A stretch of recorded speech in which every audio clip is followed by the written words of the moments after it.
I'm Antonio Ramblés, and with me today is Janice Kimball, Lake Chapala area author and also a very talented visual artist. But Janice has 5 books published, and we're here to talk to her today about how she began writing and how she came to Mexico and what it's all about. Janice, how long have you been here now?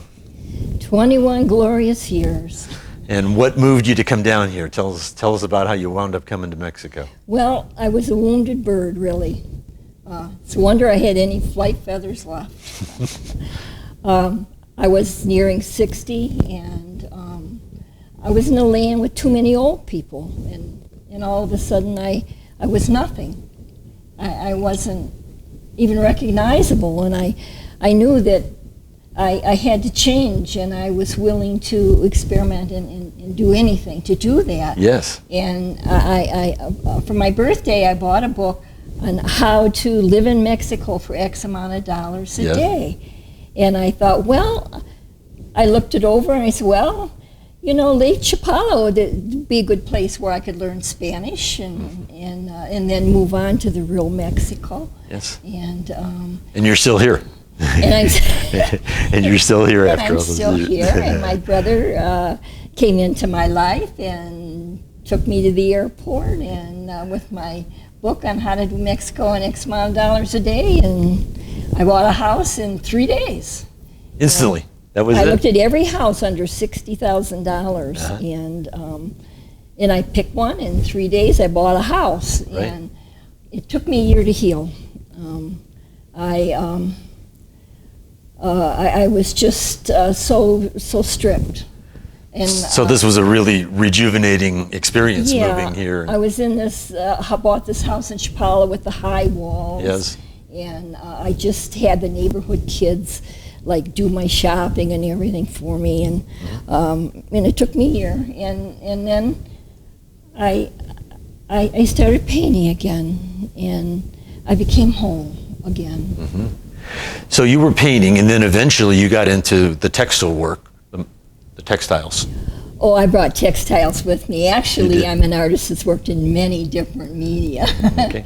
And so I am a painter because that's what people want to hear, but right. I work in all different genres. But you didn't start writing until comparatively recently. No, I think I was really born to be a writer. I think I can really say that's who I am now. I'm primarily a writer. So your first book was 3 in a Cage, which is set here in Ajijic. Yeah. And that was, what, 2009? About 2009, 2000? You know, that was more years ago than I'd like to admit. I think actually that was about 7 years ago. And but you probably remember it came out as a wide format, like coffee table book. Yes. And that's not what it was meant to be. It was meant to be an instructional book. And the book was so expensive that I lost money every time I sold a book. And so it's been reformatted to the paperback. Yeah. Right here. And I like the book much better. It's been edited a little bit, but it's something that's easy to hold and handle. Right. Now that book it's clearly autobiographical. I mean, the reader has the sense that this is an account of something that actually happened to people. Yet you don't call it just nonfiction. You call it creative nonfiction. Oh, you're speaking about 3 in a Cage. Yes. Now. Explain creative nonfiction to us. Well, creative nonfiction is.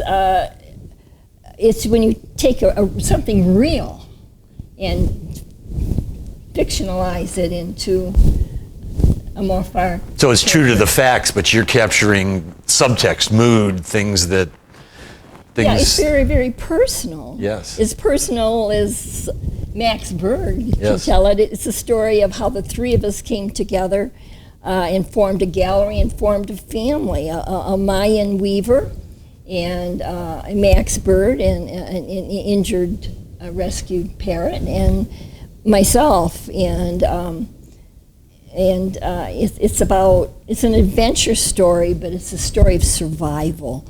And actually, that's what I really write about, is survival. It's a very uplifting book, difficult circumstances that resolve themselves. It's humorous. Yes, yeah. I mean, but basically it's gut level. Yeah, and that kind of style goes through a lot of your work now, doesn't it?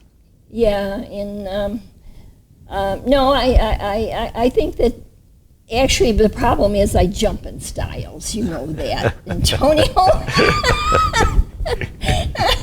Yeah, when I went to the University of Illinois, when I was in their graduate program, they threatened to throw me out because I skipped styles. But that's so you're not a paint between the lines person. No, they're very. So different. here we are, not having written your first book until just 7 years ago. You've now got 4 books out, or including your contributions, plus a new book coming.